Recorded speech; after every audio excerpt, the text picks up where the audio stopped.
Hi అండి అందరికీ. నేనైతే ఈరోజు కాకరకాయ ఉల్లి కారం చేస్తున్నాను. ఎలా చేస్తానో చూసేయండి. ఫ్రై చేసుకొని తీసుకుని పక్కన పెట్టుకోండి. ఇంకో ఈ ఫ్రై చేసుకున్న కడాయిలోనే ప్రిపేర్ చేసుకున్న మసాలా యాడ్ చేస్తున్నాను.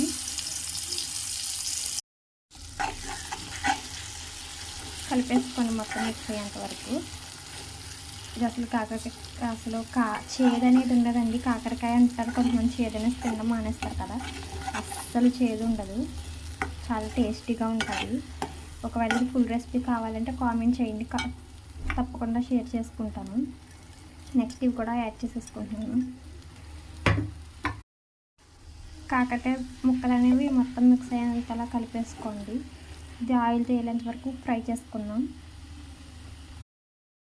ఈ మసాలాలో ఏమేమి యాడ్ చేశానంటే శనగపప్పు, మినప్పప్పు, పల్లీలు, నువ్వులు, చింత గోలికాయ అంత చింతపండు,